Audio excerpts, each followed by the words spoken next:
Hello again, this is Charlie Belfontaine, and you're listening to the Homebuyers Hour on WCPT AM 820. I want to thank everybody for listening in. In the studio with me, we have Patrick Loftus. Patrick, give us a little bit more about you, your firm. Hola. Oh, a little mix up there. 75.1. No, That's a different station. My bad. I am Patrick Loftus. I am a real estate lawyer. I'm told that since this is on YouTube, I'm supposed to say smash the like button, hit subscribe, enable notifications. Please, And that's all everyone good will stuff. be annoyed by the fact that I said that. You can call or text me 773-632-8330. And then remotely, we have Joey Matthews at the Federal Savings Bank. Joey, give us a little bit about you and your firm, please. Hey guys, Joey Matthews, NMLS 1330694, representing the Frontline team over at the Federal Savings Bank. World's okayest mortgage dude, right? That's kind of my tagline. And I love it. At the end of the day, yeah, I mean, mortgages are easy. They're easy. So I'm okay with just being the okayest guy at it. You're damn good at it.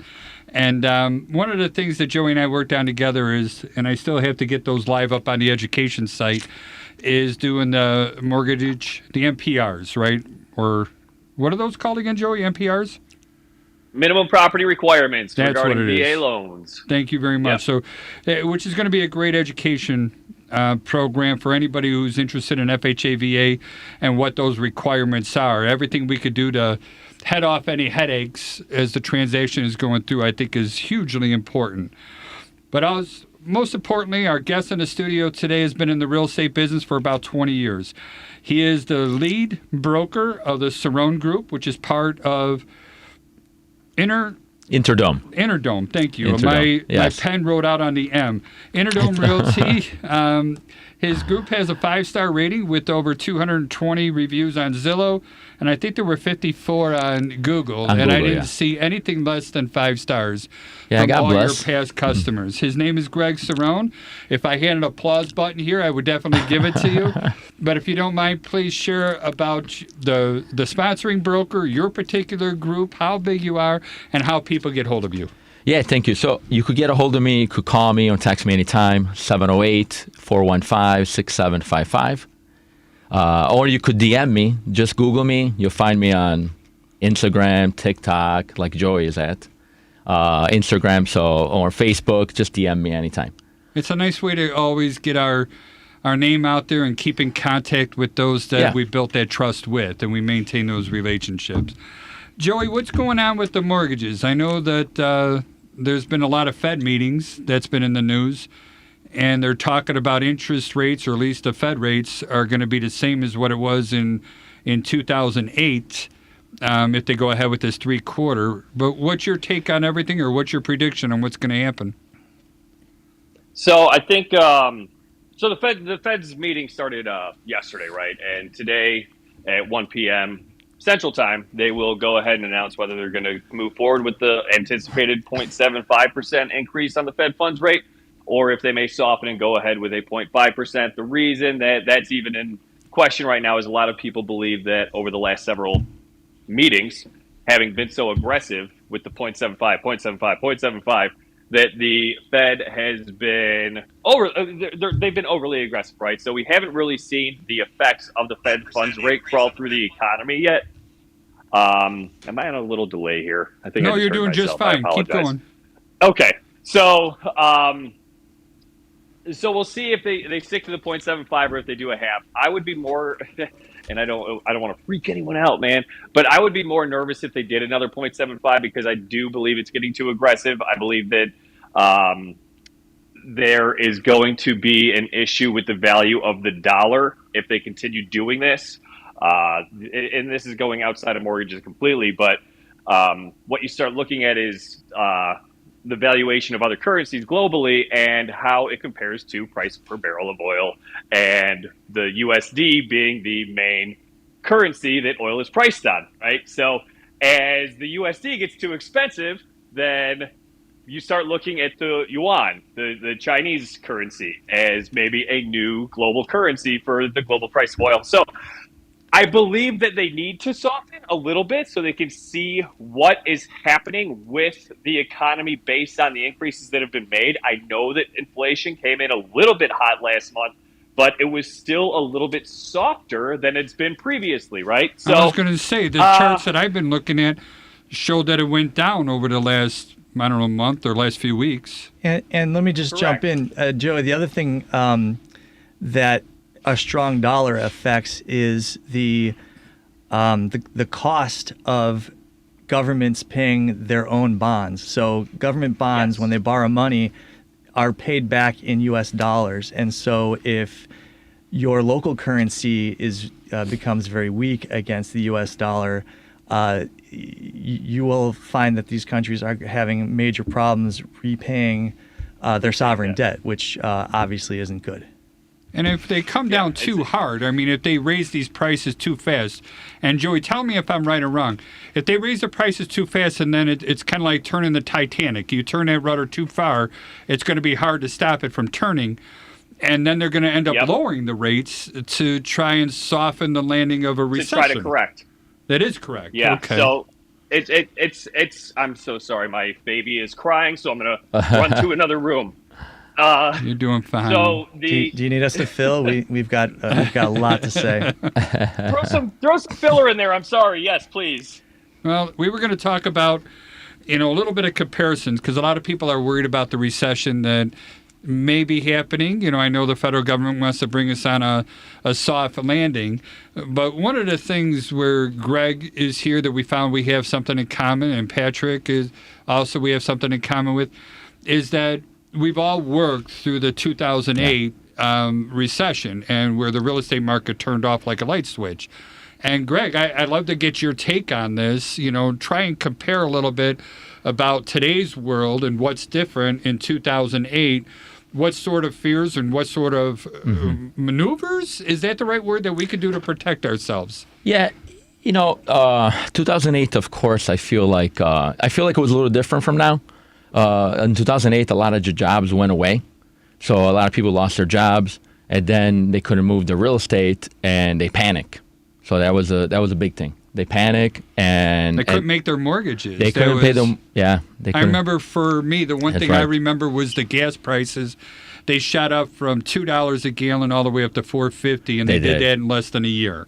All right, and I think that shocked the consumer, because people still needed to drive and get to work. Absolutely. And they had to cut things out of their life because they had to pay for the gas. Yeah, correct. And then all of a sudden you find the entertainment business is getting cut out and they're losing their jobs. And if your hours are getting cut out, right? Please go. If your hours are getting cut out, you're working, you were making, let's say, $3,000 a week, and then all of a sudden you're making $500. You can't pay your mortgage. Oh, no way. And then you lose your home. So exactly, that could happen. In these days, I think our jobs are pretty steady. It's pretty strong right now. Of course, anything could happen, so you got to be cautious. So always, you got to buy smart and be cautious and add up your numbers. What does buying smart mean? Buying smart, if your lender is telling you, hey, you're approved, 40%, 50% of debt income based on your gross salary, don't 40 and 50% is pretty high. It is pretty high. Gross, not That's net. gross. This is before taxes. That's before taxes, exactly. Yeah. So some people overdo it sometimes, right? I did. I'm not afraid. Not now, but when I first bought my first home. But you learn. I borrowed as much as I could. Yeah. I get it. It was back in, I think I bought the first home in 1991. Okay. All right. Okay. And I've said it on the show numerous times. Our interest rate was around 19% in real estate. And please don't hate me, listeners, but I kind of still laugh at this 7%. I still think it's a great deal, because I was that guy that paid the 19% for the $100,000 mortgage. But I get it. It's still a shock from what we're used to recently. Oh, yeah, and of course. And it's a change. Of course, big time. You know what I mean? So it happens, and people sometimes get themselves too much in debt, right? Okay. These things happen to in life, like you never know, right? You could have a flat tire, or you're an inspector and your furnace could break, right? It happens. Things could happen. Does. So you have to always have a savings account for a rainy day and play it safe. We talk about wealth a little bit too before we went on the air, and the things that I was always taught was, You want to have a strong investment in real estate. You want to have other investments such as stocks and bonds. Diversify. And you need to have savings. Yes. All right. Yes. We want to keep building all three of those, and that's how one acquires wealth, where it comes with it. And then in buying a home, too, Patrick, help me with this one. You don't just buy a house, do you? I mean, what about the curtains, the paint, the furniture, everything to make that house your home? And I know I'm being a little corny on that, but I'm serious on it. Yeah. You want to make it your home. Well, you've got to fill it up, right? Having an empty house is not exactly going to be, that's not the dream that you had when you went to buy the house. And, one thing I want to make clear is that when we're having this discussion, obviously there's plenty of folks out there who would respond to what we have to say by saying savings. I got enough money to pay the bills, and savings, investment, real estate, those are dreams for someone else, and I'm sensitive to that, and so it's important, I think, to be clear that what we're talking about in this specifically is someone who is at that stage of their life that they would be ready to purchase a home. So, yeah, I mean, consider ourselves blessed in that sense that we get to talk about these kinds of things. What do you think is smart, though? What percentage do you think, whether you relate it to gross income or you relate it to net income, what percentage do you think somebody should be, making their monthly mortgage payment compared to their income? I think you gotta, it depends what they buy too, right? If they're buying a single family home, or if they're buying a 2-flat, or they're buying a single family home and they'll say there's a little in-law arrangement where they could rent out and make some extra money. Yeah, I think it also. Right? But doesn't that add to your income, and that changes your ratios too? And I'm sorry to interrupt you, Pat. Yeah, sorry to interrupt. If you're buying a single family home, that won't add on your erasure. It doesn't, because that would be an illegal unit, even if it's an in-law arrangement. Because it's single family. Yeah, if it's single family. If you're buying a 2-flat, then it's a little bit different. Okay.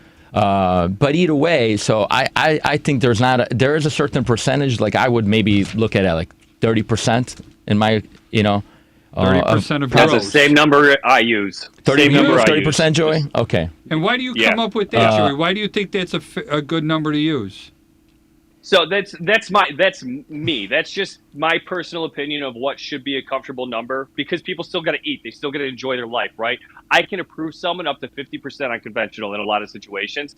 And if someone goes all the way to 50%, they're going to hate me. They're going to hate me next year. They're going to live paycheck to paycheck. That's why. Exactly. If they're lucky. Exactly. Yeah. One other consideration, and this is really rich people problems, is it is also a difference between if you make $60,000 a year and $600,000 a year. That percentage of your income is going to be a lot more meaningful for the $60,000 a year than the other one that someday maybe I can consider myself. No, I could buy into that. I mean, I never really looked at a budget or anything else like that. And Joey and Greg, you have a background or a degree, I do, actually, in finance, right? I do, yes. And so, and Joey as well, and I know Patrick's the attorney. I'm going to be the least educated of the group here, But I got my knowledge and my expertise where it is. But I'm still. What do you think is if somebody wants to go out to dinner, somebody wants to go to shows at theaters, they want to enjoy Lifetime. How much money does that take? Do you think? And I guess this is for everyone. Things add up. Everybody have a different lifestyle. So I don't know. I could spend a lot of money. Yeah, I don't know if you're going to Gibson or if you're going to Ellie's, at the breakfast place where we're at, right? All right. So that could be two different things. We'll be waiting for our free coupons on that one. That's awesome. Yeah, so everybody has a different lifestyle. So it depends. It goes case by case. But I say always, you got to save. You got to save for a rainy day. Don't spend it all.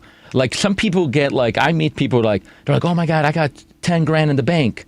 I need to spend it. I'm like, $10,000? I'm like, stay put. Don't spend it. Just leave it there. Put it in your savings account. Enjoy having that. I could spend $10,000 in a month. Yeah, and that's not bragging. All right, that's stupidity I mean, on my part, but I could easily do that. So you're really going to Gibson then to eat? I do. You're not telling us something. No, I like to go there. I like theater. I like fancy restaurants. Yeah. We just went to a spa for our 6th anniversary with my wife. And, I'm not even going to tell you how much I spent there. It was at the Langham? Downtown across the street from the Trump Tower. Yeah. Charlie, and, it was stupid. Did your wife enjoy it? She did. And she was very happy about it. It was worth every penny. Absolutely. I'm not complaining, and I'm going to do it again next year. You know, I just have to work harder to make sure that I can afford how they're going to raise their prices. All right. Exactly. That's always my answer. I'll just work harder, honey. Just watch out, though. I'm just saying. Sometimes you can't. You're absolutely right. Sometimes we can't. And having that, I call it a reserve. I try to look at what our monthly expenses are, and I try to have about 6 months in savings, if not more, up to a year. I would have a year. I agree. Like, for me personally, I like to have a year of salary saved up. That's my point. I'll tell you the truth. A year of salary, just in case something happens, my lifestyle doesn't change. Absolutely. Because anything could happen. I want everyone to realize that not everyone is like these two who have all this money. I do not have a year just like sitting around waiting. I would be driving Uber. No. But then I've been there. But then you go out of your way, right? Maybe you have to work 2 jobs for a little bit, right? To accumulate money, right? 100%. You work a first job, and then a second job is an Uber a few hours at night. Yeah. To make sure you're comfortable. Gotta get it done. What's wrong with that? Now you're talking like an entrepreneur, all right? Yeah. You're going to find a goal, and you're going to do what it takes legally. You're going to do what it takes to get to the end of that goal and achieve it. I know we're using the fancy word entrepreneur now, but this is my grandpa taught me this stuff. It's it's basic stuff. Yeah. It absolutely is. It's life, and we need to, you have to take risk in life if you're going to be a business owner or something like that. That's one of the luxuries of going to get a job. Correct. All right? Yes. The good thing about getting a job and working with somebody else is that the business and everything else has been established and it could be there. That's true. But you're not in control. All right. When that money gets short and then all of a sudden it dries up, the owner is going to stay working. All right, and that doesn't make them a bad guy. They did the risk, they did the investing, they did everything else. It's going to be the worker. Yeah. If I can't pay your salary, I'm going to let you go. All right. That's why you might get creative and find a side hustle, right? There it is. Why not? And now just in case. Just in case. So you could save that money on the side. Not to go to Gibson or go every night or some other place, but to save it on the side in case of a rainy day or job, or the market is a little bit more tight, like right now. No, I got you. But let's get back to the comparison between 2008 and now. All right. Do you see a comparison? Do you see safety nets? And this is for anybody. Jump in and help. I'm throwing this at Greg, but I know that Patrick and Joey, you could help them out too. Comparison, like you mean? There's a lot of fear. There's fear. There's panic. Why? I feel like there's panic. Why?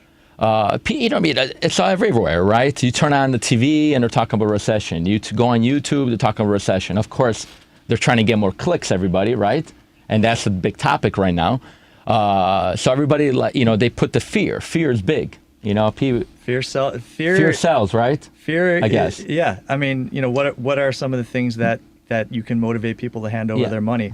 If you can alleviate their fear, they will pull out their wallet. All right, I'll buy into that. Yeah. Anger and fear do motivate humans to take action. Yeah. I agree with that. All right. But I think you shouldn't panic.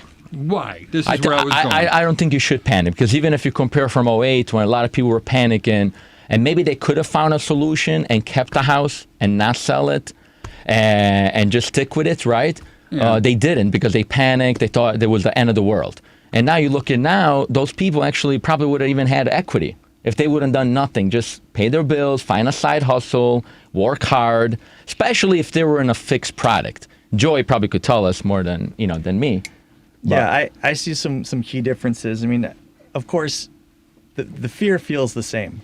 I remember back 2007, 2008, that fear is not different than the fear I feel now, in the sense that it's an emotion that I feel.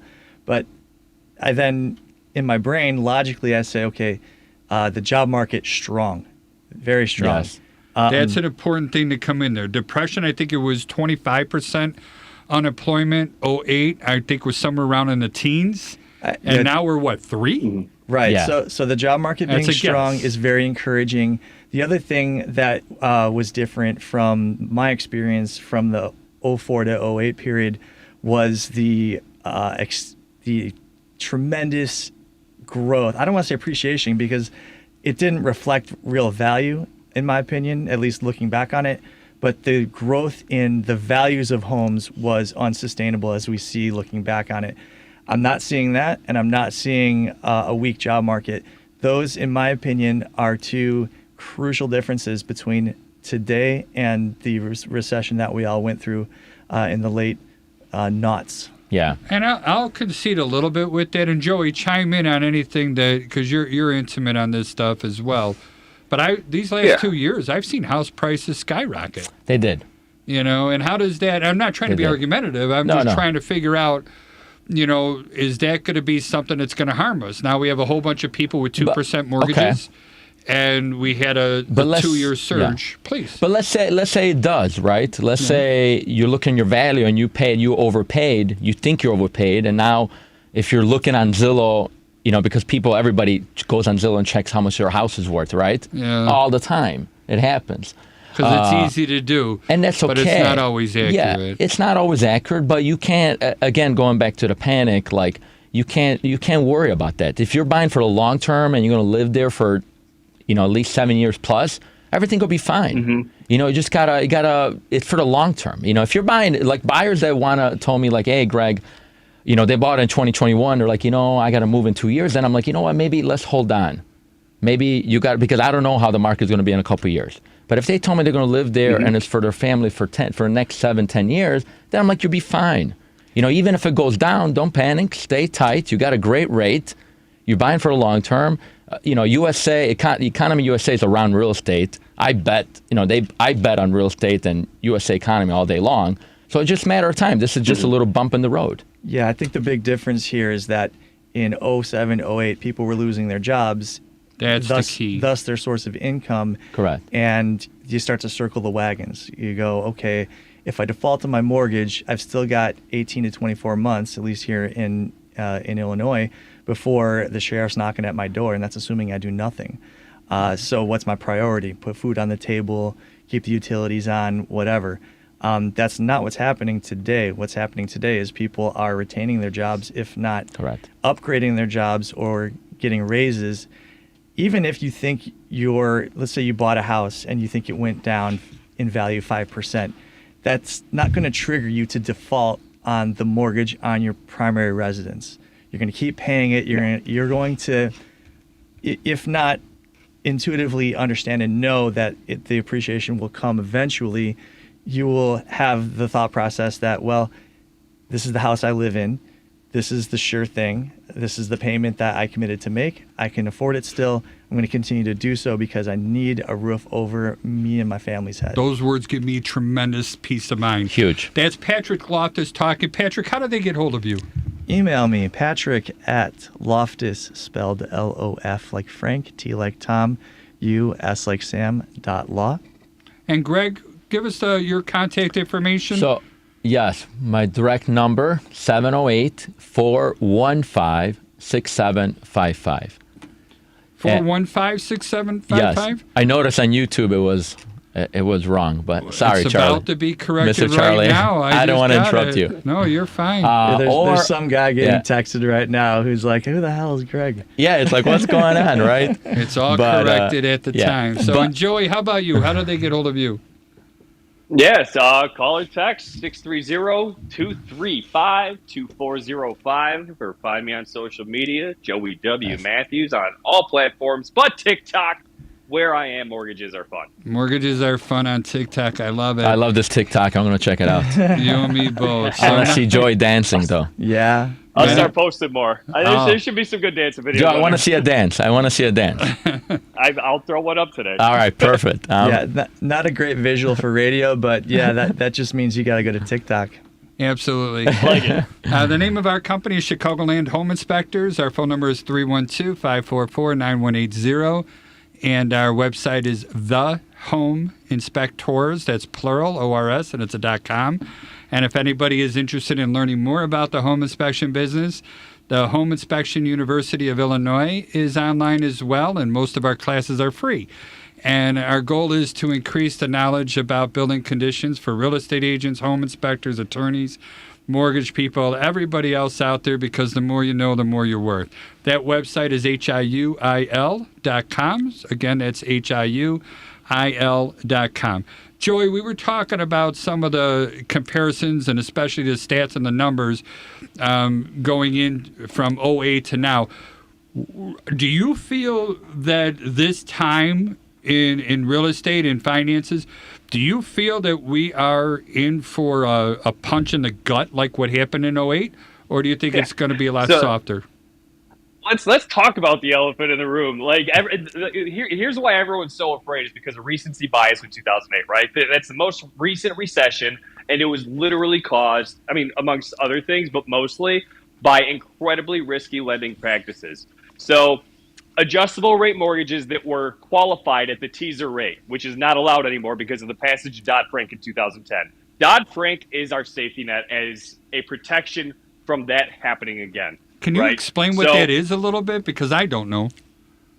Absolutely. So mortgages that were written in 2005, 2006, 2004, right? They were, if they were adjustable rate mortgages, let's say your teaser rate, the rate that you have for the first 3 years of the mortgage, was at a 4%, right? But you had market caps at up to a 5% adjustment. So you're getting qualified at this 4%. But when the teaser rate expires, you can go all the way up to a 9%. And you were never qualified at a 9%. That's where a lot of the defaults happen, along with the unemployment. So you're looking at your mortgage payment doubling, right? Is that what would happen if I had a $100,000 mortgage and I was paying $1,000 a month or whatever? You're telling me there's a chance at that 5% mark that I'm going to pay $2,000 a month? Is that what I heard? It's not going to be exactly double, but it's going to be pretty doggone close, because your rate is literally over doubling, right? Yeah. So that's a huge piece that is just completely been ignored in this. Whenever we write adjustable rate mortgages, which are coming back right now, which is fine. Yeah, what do you think about those? We have to qualify. I'm okay with it now because we qualify on. If you're doing a 3-year, but isn't that risking a little bit? I'm sorry to put you on the spot. Isn't that risking a little bit, like you do?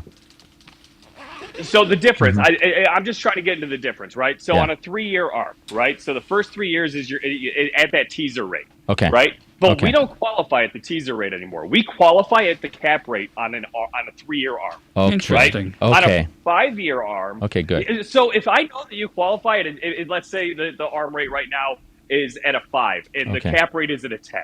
I'm qualifying you at a 10%. On the 10, okay. But that means that you can't, if the rates, let's say the rates in 3 years are 12%, would they have to do 12%, or the cap is 10? They're at 10. The cap is at 10. Okay, that's good. Yep. Okay, I like that. So then at least you give them heads up versus like, years in '08, where they had negative amortization on these rates that they just had to take the interest only payment? Yeah, all kind of stuff. Joey, do you remember? Oh, payment option ARMs? Yeah, exactly. Yeah. All right, cool. All the great stuff. Cool. Joey, do you remember the second loans that had a balloon?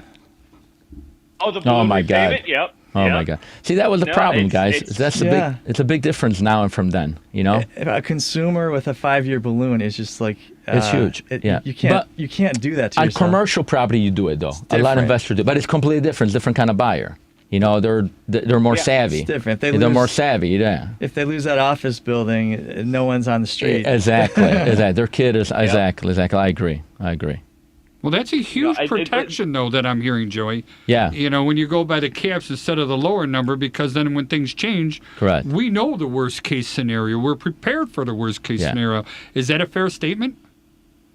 No, absolutely. And we have to do that to avoid a crash like what we saw in 2008. Because we never want to see that again. Get that up on TikTok, Joe. TikTok. Oh, my gosh. TikTok-y, whatever. It's okay. I'll dance while I'm talking about it. There it is. But I always think you always got to think about worst case scenario. That's why I tell a lot of my buyers, you got to think about worst case scenario. Let's say one of you are not working, the rate's going up, something happened. I don't know. Get hit by a bus. Maybe I'm playing a little bit too caution, but better safe than sorry. Yeah, Greg. You know, that's how I say. I really like what you have to say here, because I think a lot of agents look at their role as just trying to help someone find a house, not necessarily looking at it from a holistic perspective, where it's like, yes, I want to help you find a house, but I want to also help you essentially set your lifestyle for the next however many years. Correct. I want you to be a happy person. I don't want to just collect a commission and see ya. Correct. Exactly. Buying a house could be a great thing. You could generate wealth. Your family lives there. It could be your liver savings account. If you do it the right way. If you do it the wrong way, it could be the worst thing. So you don't want to make it a nightmare, you know? Yeah, that makes you different than most agents, in my opinion. I appreciate it. Thank you. But I always done that stuff. You got to do it the right way. You know, you got to be real. I think big thing is just being real, saying how it is.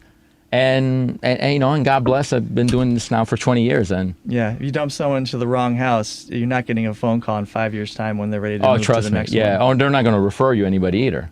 You know, and it is a business. Any way you look at it, being a real estate broker in the state of Illinois, it is legitimately a business. Yes, but we don't sell a product, and I think that's the biggest key. And a lot of real estate agents and Patrick was kind of going in that direction. They think they sell houses, when in fact you actually sell yourself.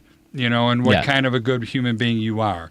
And how you, and I look at us all, and that includes Joey, Patrick, myself, I look at all of us as being advisors or educators in this. And it's our job is to give the clients as much information so they can make an intelligent decision. I agree. How have you shifted with the amount of information and the type of information that you're giving to your clients? Or have you shifted between the last couple years when the sellers had all the power to now things are, we're in a slow season. Yeah. And then there's talk about things getting slower. You know, I always kept, I've been always the same way for many years, right? From the old crash to when the market got hot. Even buyers when the market was hot. I'm like, be caution, make sure, yes, maybe we got to overpay, but if we're overpaying, it's because you're living there 10 years. Or maybe you're overpaying because that property is going to be worth more, right? Because, so it depends. So, but you always gotta look, and now maybe you're negotiating more, right? Because you're negotiating more because you can. And you're talking to a buyer, or you're talking to a seller, or you're talking to both? I mean, both. The same conversation. Same conversation. It's similar. It's different. Maybe a seller, maybe it's depends where they're at, right? If they gotta sell because they're going out of state, maybe okay, let's sell now. You go out of state, there'll be a wash because if you sell a little lower now, maybe you'll find your other house a little lower as well. Yeah. If they want to just wait a little bit and just hit market when it's prime, then maybe we got to wait a little bit. Like I'm never in a rush. Like I told them, like, hey, I got 3 little kids. I'm going to be doing this for the next 20 years and maybe even more. So I'm in a rush. So yeah. So you got to take your time with everybody. Yeah, I mean, my experience lately is that the market is a little bit more even in terms of buyers and sellers leverage. I never like it when a market is tilted too much in favor of either side, because that tends to produce unequal results. And people take advantage of other people, and I don't like it, but that's a normal human trait as much as I dislike it. But I'm happiest, and hopefully my clients are, when either everyone's walking away a little bit miffed or everyone's walking away happy. It's one way or the other. I want everyone to be mad or everyone to be happy. I don't want one side or the other. It feels like it's equal then. I'm almost giggling. Yes, I want everyone to be equally upset. I don't like that. I don't know why. Hey, that's the world I live in, man. If I couldn't live with some people being upset, I'd have to pick a different. Maybe I'll go and I don't know, grow flowers or something. You try your best, right? You make sure your conscience is clean. You did everything you can. I do don't. It right. I just it's one thing that I always have to keep in mind is that I have zero influence over an outcome, and I have zero influence over something that happens. The only influence I have is my response to it, and as long as I am true to the response, then I've done what is right. Yeah, I'd like to hear that. Greg, you got a kind of an interesting story. You were born and raised here in the United States. Most of your family is in Italy, and more specifically Sicily, that comes in there. You lived here until you were 10 years old? Yeah, a little younger. A little younger? So I was born here, then left when I was a kid. I think I ended up doing 5th grade over in Italy. Okay. And then I was raised there. I went to college and then came back to the States to try it out. Did you grow up in the city or the suburbs? Here or in Italy? Here I was by Hiawatha Park area. Okay. I don't know if you know Hiawatha Park, Dunning area. Yeah. Yeah, so I was there. I grew up around there. I went to Dever school there, elementary school. And then we're first generation. My mom always wanted to go back, and we decided to go back. My parents decided to go back. But no complaints. I got the best of both worlds. I love it. I love both, both, so... I like to hear that, and you're able to go back and visit them. Oh yeah, absolutely. I go all the remarkable. time. I try to even take my kids there, so get them into the culture. You're a pretty successful man, and you do have. I don't even know how many people you have working with you. How many people are on your team? Yeah, so my team, we have. I'm a manager. I'm a manager broker of the office as well. Okay. So we're a little boutique. We're about 15 people, some part times, and then full time. But my team is probably it's me, and there's a couple buyer agents and someone that helps me on the seller side too. But over the years it grew. But we're all there to grow. So it's not only, I don't just say, hey, it's Team Greg. I want to make sure they grow as individuals and become great agents too. So I let them advertise, brand themselves, so they could do the best and do what, God bless what I did, right? And one of the nice things about being, a sponsoring broker, and you mentioned managing broker, and a lot of people don't understand real estate laws in the state of Illinois, but we have sponsoring brokers, which is going to be Interdome. Yes, right? Correct, yes. And then we have managing brokers, which is going to be you. It would be me, yes. And then I don't think they call them associate brokers anymore. I think it's just broker. It's brokers now, that's all. Just straight up broker. It's just brokers, yeah. And when in order to come into the real estate business, the bar is low. All right, and since Joey pulled out one white elephant, I'm gonna get the other. All right, the bar is low. I believe that it's around 80 hours of education. 120. It increased. It used to be 80. Now they're trying to increase the bar a little bit. So they did 120. Yeah, you have to sit through 40 extra hours of YouTube videos and then click that. I'm still here. So I guess where I'm going, where all this stuff is, and don't get me wrong, in the home inspection business, don't worry. It's worse. It's 60 hours. Yeah, I heard schooling. that on another episode, your YouTube episode, and it was great info. I didn't know. It was that low for inspectors as well. Which is why 85, 90%. But it makes sense. It does make sense. But when we look at the amount of people that come and go in the business. Correct. Correct. And anytime somebody wants to come into the real estate business, I always try to encourage them to find a managing broker that has the passion to help people. Yeah. They have the desire to do things right. They always want to build a relationship with people and learn from them, because you're not going to learn this stuff in that 120 pre and post license education. Actually, the 120 license, they're just making sure you're ethical and you're following some rules and rules, Illinois rules. Everything else, you're not going to know nothing. No. Like you're starting from scratch. With lawyers, it's so time consuming and expensive to get to this state, to get to this. It's a lot of work. Yeah, it's so much so that even if you wanted to leave, you couldn't. That's for you amazing. guys, yeah. You're the opposite problem. You're in the deep end of the water, both feet in, and there's the suction coming in there. You can't get out. That's why we have the highest rate of alcoholism. You gotta drown it out somehow. Is that supposed to be saying congratulations? Is that made up, or is that true? Yeah, it's true. It's true. There's some other stats that we lead that I don't really want to talk about, but then we won't. They're not good that's ones. all good. We'll talk another time. Yeah. But where I was going with all that, Greg, trying to find this stuff out is, if somebody wanted to come and work for your sponsoring brokers, what are they going to get? What's the benefit of somebody coming on board in your group, that you're going to push? What sort of behavior to help them become successful? And not a number. Big thing. I always want people with, good heart, believe it or not. That's a big thing. I think I'm it's the same cheesy. way. It could be cheesy, right? Could sound cheesy, but it's huge for me. They have to care at the end of the day. I think if they do the right thing, they work hard and they care, the money will come. So they got to be patient.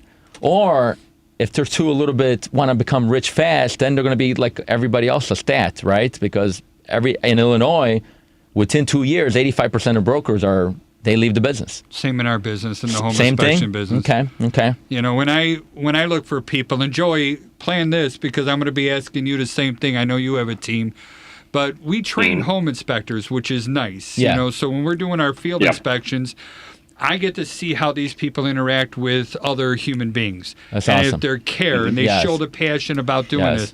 I share my passion. Yes. And if we have the same passion to help other humans, I agree. I'm going to recruit them. I honestly don't care about their knowledge. Same here. I swear to God. Because you could learn give that. them that experience. Absolutely. And you could learn. Now in these days, you got this device every day. You learn every day. Learn your craft. You could learn that. Because in our business, I always say that the three most important words are reputation, reputation, reputation. It's so true. And I agree. whenever you bring somebody else on board, their reputation becomes my reputation. Absolutely. And just like with you, yes. If you refer attorneys, home inspectors, mortgage brokers, you got to surround yourself with good people. Because if they do a bad job, your reputation gets harmed. Don't remember, I'll be the bad one, of course. And Joey, you take great pride, and we're at that mark. Joey, tell us about your company, and then we're going to get into what you look for when people come to you. So, Joey, please tell us about the Federal Savings Bank and the okayest mortgage guy. Mortgage dude. Joey Matthews, world's okayest mortgage dude. Dude. No, I run a team. It's called the Frontline Team. Bunch of veterans, cops, firefighters, all that good stuff. I'm personally quit tired after 10 years in Cirone Fire Department. But nice. Yeah, no. Does it hurt your ears to hear him say Cicero instead of the way it's like properly supposed to be said? I know, exactly. Cicero. Cicero. Much better. Sorry, it's a Cicero. Cicero was there's a lot of Italianos there. I learned something. That's too cool. My old firehouse just got shot into 3 days ago. Oh, God. So, boy. good times. Sorry, nobody got hurt. I shoot. No, it went right into the Joker. No one happened to be down there at the time, but they came downstairs and they saw a big old bullet hole in the window and the bullet laying on the ground next to the metal door it hit. So good times. And when Joey says the Joker, he's talking about the Joker board, and that's in the bay where we keep all the apparatus out there, where basically maps and site plans of different things, so we could plan on going on a call when the alarm comes in. Patrick, please tell us about your group. My group of people is me. And I'm just getting. I have a virtual assistant in Honduras now who Honduras. We're getting on board. Yeah. Habla español. I don't, but he speaks English, so it's good. Nice. My number is 773-632-8330. Call or text. And you got a website as well. What's that, please? Loftus.law. Loftus.law. Someone else got loftuslaw.com, so I had to be creative. Sounds good. And Greg, give us more info about you and your company, how they get hold of you. Yeah, Greg Cirone, 708-415-6755. Look me up. Google me. You'll find me everywhere. I try to be the McDonald's of real estate. Try to be out there. So, and DM me, do whatever you like. I'm all over. Yeah, I'm going to argue with you a little bit. Why? You're not McDonald's. You're Gibson's, right? You're Gibson. I'm Gibson. All right. I appreciate it. I love it. You're not average. You're not filler. You're boutique. You're high end. Thank you. McDonald's more in the marketing sense, right? So they do great marketing, But yes, I haven't seen any of your marketing. What sort of marketing do you do? Oh, I try to be out there. I'm try to be at top of mind. I'm online on that's social media. A lot of social media. Also, but we're not spending on billboards, television ads, radio ads. Actually, I do have benches. You do? I have benches. I do a lot of mailers. I keep in touch with my people. Send them, a piece of mail, a calendar, a sports calendar, or whatever it is. I looked at your Christmas numbers. gifts. You do roughly on an average of 7 transactions a month. That's not small potatoes. Yeah, no, yeah, God bless. Yeah, no complaint. But again, it grew over time. It doesn't happen, even for the new agents, if they're listening, take your time, step by step, you'll get there. I used to work 2 jobs in the beginning. I tell people to focus on the relationships. Absolutely. Oh my God, it's all about relationship. Every overnight success has about 10 years of work involved to get there. So. Absolutely. I think that's an old saying. That's so true. That's Joey, how true. about you? I'm sorry I cut you out of there. Tell us how people get hold of you, please. 630-235-2405. You know, I actually, Greg, I knew your name sounded familiar. We just had a closing together back in June. We did? Which one? 4124 North Spalding. Spalding. Are you for real? You did a really good job on that one. You're on top of it. Yeah. I got to say. Yeah, I'm sorry. I got to give you a compliment. No, that's all good. I appreciate it. Yeah. Wow, that's funny. I'm sorry. I didn't put one and one together either. I know this name. We got to look through the charts. No, it was a smooth transaction. Everybody was happy. Seller, buyer, everybody was good people. So it worked out. And that's the point what I was talking about before. Looking for the vendors and the relationships that are going to make you look good. Yes. You know, and that's one of the reasons why Joey and Patrick are here. Yeah. You know, and Joey, I'm going to toot your horn just a little bit because we've been doing this long enough. You're a big T crosser. You're an I dotter. You demand that, you're going to be what's the name of the person who approves everything? The mortgage Underwriters. person. Underwriter, yeah. You do the underwriting when you go ahead and write the loan. Before submitted. So that and one of the biggest things I like to hear you say is how many times that any of your loans did not go through that you wrote, based on any sort of paperwork. And what's that number again? 0. I've never had a borrower denied if I pre-approved them. Out of how many years? Period. That's pretty awesome. 8 years now. 8 years.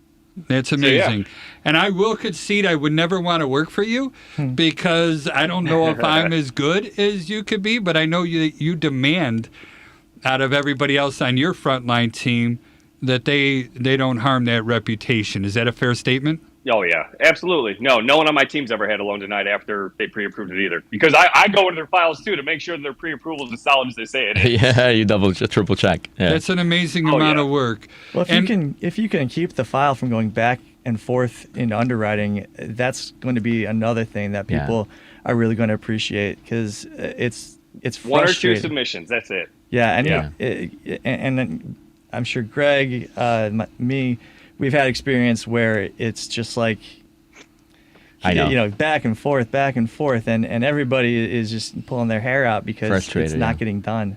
Yeah. But it's not getting done usually because that was going to be derogatory, and I didn't want to do that, But when you find somebody that's good at what they do, they reduce that not getting done. Yeah. And I'm going to do the old teenager quotes here, that not getting done. They reduce it by quite a bit. Correct. When it comes with it. Correct.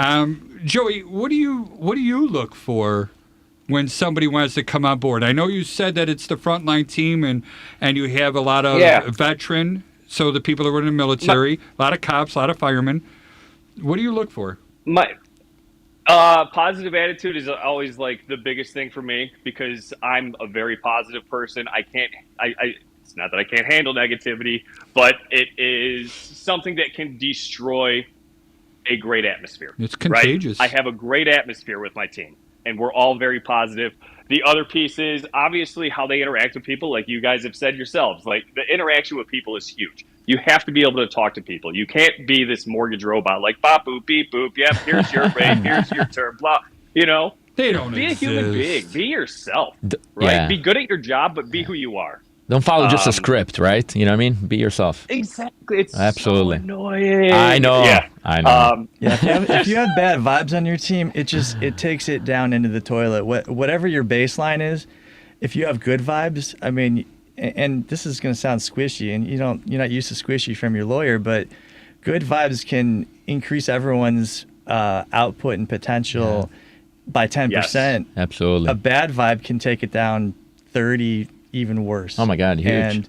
And at worst, your team should be on an even keel. But Joey, when you say you want to have a positive atmosphere, I call it good vibes. I think we're talking about the same thing, and you've really tapped into something that I don't think gets talked about a whole lot. No, that's a good point. For me, it's always empathy and caring for the other person, I guess. And as long as you do that, I find it rewarding. Joey, He left the fire department a little while ago. I retired 4 years ago from the village of Northbrook, and I've been in the business for 37 years. And I've told this story numerous times. I've done some really cool things in my life. Yeah. I mean, how many people can say they actually delivered babies, let alone 5 of them? All right. Wow. I did, and that was actually pretty cool. We pulled people out of buildings that were still alive. All right. We did a chest decompression, cardiac tamponades, cutting people out of cars. But all that stuff, when you look at, people ask me, the Chicago fire, is that all real? I'm like, yeah, it's real. But everything that happens on one episode was my entire 37-year career, all right? Which is, they don't understand it so much. But when it's, when I do a home inspection and we do it right, and my client sees that we care about them, they're going to look me in the eye and they're going to say thank you. And then they're going to shake my hand with the right hand. They're going to hand me a check with the left hand. That is rewarding. That's the best part. That is the best part. And you're helping somebody, and that's what we all do. But the sad thing goes right back to the low bar, Yeah. And it's not that complicated, right, Mr. Charlie? It's not that people make it overcomplicated. You just got to do the right thing. It is and it isn't. It's complicated if you don't know what you're doing. And I get people that say, oh, my God, how am I going to learn all this stuff in the home inspection business? Well, how did you learn 26 letters in the alphabet? All right. When we were young and we didn't know them, that was the hardest thing in the world. But we learned it. You could learn. And as long as you learn it and you keep that PMA going, then everything else just falls in line. I agree. All right. So, I was an expert in this field yesterday, but I'm even more of an expert today. And tomorrow I'll be even more of an expert because of my experience, and I'm always learning. Yeah. When I was a teenager, I knew everything. There was nothing anybody else could teach me and stuff. That's my daughter right now. and I got Henry. He's our producer. Devin took the day off, I guess. And Henry's here helping us out doing the producing of the show, and he's over here nodding his head. Absolutely. Teenagers, we all knew everything back then. And then the longer we're alive, the less we know. So we are running out of time. I do want to go around the horn one more time. Please say hi, Greg. We're going to start with you. Say hi to family, friends. Give a shout-out for the company one more time, please. And thank you. Greg Cirone. I want to say hi to everybody, all my friends, family, all the people who support me for many years. I want to thank also Mr. Charlie to invite me here, to have me as a guest. Also, Counselor Patrick with his cool beard. I got to say, I love it. And Joy. And Joy. Now I like him even more because my Spalding closed pretty smooth back then. Nice to know. He's good. And Joy, give us your rundown, please. Yeah, Joey Matthews, 630-235-2405. Find me on the social medias, Joey W. Matthews, or on the TikToks. Mortgages are fun. And Patrick, please. Joey here, being true to the 3 R's, reputation. Reputation. It's what it's all about. You can call me or text me 773-632-8330. Shout out to my beautiful wife, Maya Lubimaya. And I believe she's watching right now. And we'll see if she'll throw another like on there for us, because we are on the YouTube channel, and please do a search, subscribe, alert, do all that stuff. Patrick, thanks for bringing that up in the past before, and she did just throw us another like. So thank you so much for doing that. Again, my name is Charlie Belfontaine, and I own Chicagoland Home Inspectors. Our website is www.thehomeInspectors. That's plural. It's an ORS, and it's a .com. And then again, if you're interested in learning more about real estate or the home inspection business, and this is open to every single real estate agent, home inspector, mortgage person, attorney out there, the more you know, the more you're worth. That's at www.HIUIL. So that stands for Home Inspection University of Illinois, and that's a .com. I want to thank everybody for listening, and again, a special thank you to Henry for making us all sound good. You've been listening to the Homebuyers Hour on WCPT AM 820, and this is Charlie, and I'm out. Ciao.